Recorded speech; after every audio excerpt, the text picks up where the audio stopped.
booktube, welcome back to my channel. Today is Friday, June 28th. Today is 3 years since I posted my booktube newbie tag, so today is officially my booktube anniversary.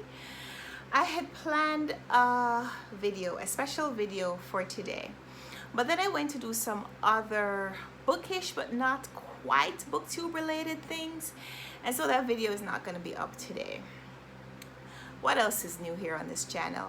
I'm gonna do something special to celebrate my 3 years here on booktube. Something special, it's coming, but today all that I can share with you is my Friday reads. All these books are still on my radar, still on my stand for one reason or another. I'm gonna tell you about them. Some of the books I'm going to mention here today I've already talked about in previous Friday Reads videos, and I'm going to be talking about all of these books at the end of the month, which is just in a couple of days. So today's video is going to be very short. We're going to keep it brief. I'm just going to mention the books that I'm still reading. First is Maya Angelou's second memoir, Gathered Together in My Name. I'm doing a read aloud, read along of this on my channel. My read aloud series of her first memoir are some of the most viewed videos on my channel. People come back and watch them over time. So for now, I'm just posting them. I'm creating an archive where when you're ready to listen to me read aloud this book, you can come back and listen to it. So the videos are going up. I'm reading this book slowly. I was thinking that I was going to finish it in June, but maybe I won't. Right now, I think I'm at chapter 11. But I've been posting videos, so I've been reading this one here on the channel and sharing it with you guys. If you haven't heard about the series and you'd like to check it out, I'll link the videos and the playlist on the description box down below. I'm reading an Unrestored Woman by Shoba Reo. This is a short story collection, and I'm doing a buddy read with Kay, who's a subscriber here on my channel. Hi Kay. And the stories are not necessarily linked, but they do have some connection from one story to the next, and we get to see characters in different phases of their life as we move from one narrative to the next. The stories started off with partition. They're set in India, and they explored the victimization of women, specifically during the period of India's history where India and Pakistan separated because of religious identity. And we've moved through different parts of history, different times and different locations where Indians have lived, and their experience as they've moved throughout time and space. And I'm a little bit behind on the buddy read. I need to catch up, but I think we're at chapter 7 right now, so I'm not sure that I'm gonna finish this in June anymore, just because I'm so behind on a lot of reading. But I'm really enjoying these stories. So far I've given a few of the stories 5 stars, and we'll have to see how it resolves, if that stays true to the end. All the stories are not 5 stars, but some of them I enjoy more than others, so I'll average it out at the end and see what my overall rating for the book is. I'm also still reading The Sweetest Dream by Doris Lessing. This is a read-along with Britta Bowler. She's been hosting a Noble Women read-along on her channel, and I started reading this in the first week of the month. I have put it down. I really need to get back to it. I'm just probably later today I'm gonna use some time and finish this book, because I really want to finish it. I want to be able to finish it so that when Britta posts her review video, I can just discuss it in her comments with all the other readers. There's also a Goodreads group, which I haven't really been using, but that's because I kind of got stalled in the middle.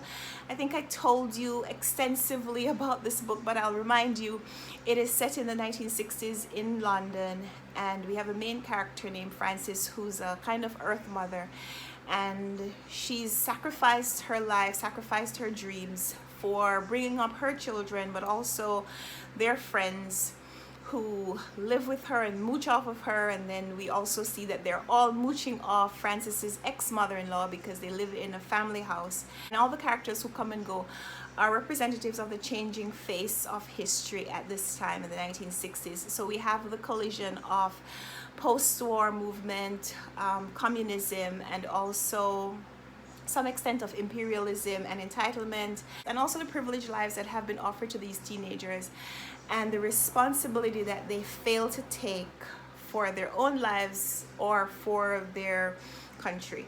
So I'm still enjoying it, not as much as I wanted to, not as much as I thought I would going in, but this is a really interesting book. Just, I have to read it in parts.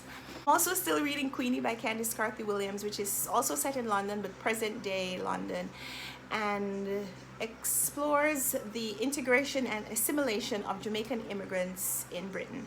And we have the clash of cultures and what one gives up of one's original culture in order to assimilate. I'm still enjoying this. I thought I would be finished by now, but I didn't. And so all of those are books that I mentioned last week. I was reading them last week and I'm still reading them this week, so not too much more about them. I did finish one book this week, and that is The Summer of Sunshine and Margaux by Susan Mallory.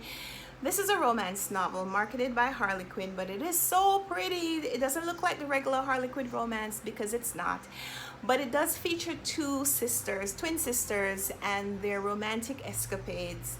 One is an etiquette coach who is working to help a movie star tone down her personality so that she can maintain a relationship and get married to her fiance, who is a diplomat. And the other sister is a nanny to an 8-year-old boy whose mother has died recently. And so both of these sisters are living in homes where the home is run by their love interest or their potential love interest. But it's really interesting. I liked a lot of the presentation of this book and the dynamics of this book. I also get a little bit of literary inclusion and architecture and science, and the banter between these characters is really well written. So I enjoyed this. This is one book that I started and completed this week. And I'm also done with another arc that I have to review, which is also about sisters, and this is called A Family of Strangers by Emily Richards. And it's about two sisters. One is much older than the other, and so they haven't really grown up very close, but the older sister is usually responsible and stable. She has a husband who works for the Navy, and she has 2 children, and the younger sister has been off doing her own thing. She's a crime podcaster. She and her team investigate cold case crimes. And one day her sister calls her up and says that she may or may not be involved in a murder, so she's asking the younger sister to kind of take her place in her life. And so she has to go back to her hometown and interact with her parents and try to become a surrogate mother for her older sister's children. And there are a lot of girls in this book, there are a lot of women, there's a lot of dynamics between the family members. But this is a really long book. It's almost 500 pages. The author took very expansive liberties with this book because she gives us a lot of play-by-play descriptions. So in the first 150 pages or so, not much happens except the story being built up. But it is very interesting. The title of this one kind of says it all. We have a family of strangers where they've lived around each other but don't really know each other, and this situation now is forcing them to acknowledge what they don't know and trying to figure out if they can figure it out. So I'm liking this. I'm almost done. I am probably going to finish this one today as well. So these are the books that I'm featuring today. 6 books, 4 of them I'm continuing. 1 I've finished, 1 I've almost finished. Today is the 28th of June. We have 2 days left. I'm probably not going to read anything tomorrow because I'm going away on a church retreat, which means I have Sunday to finish all the books that I started and didn't finish. Well, Saturday night and Sunday. And I have one more book that I am hoping to read all the way through. I don't know if any of this is possible, but come back for my June recap to see how I did. If I was able to finish all of these that I said I was going to finish. We already know that I'm not going to finish this one. This read along is going to continue in July.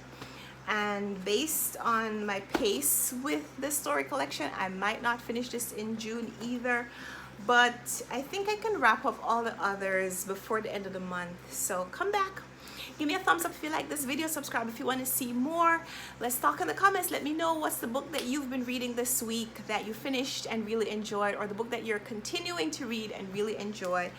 I'm going to highlight Queenie by Candice Carthy Williams just because I like a lot of things about this book. Full review coming soon. I have some closer book videos that I have filmed, gonna edit and upload. I have a lot of videos coming in the next couple of days, so I hope you'll come back for all of those. Thanks for being here today. We'll talk in the comments, and until next time, happy reading. Bye.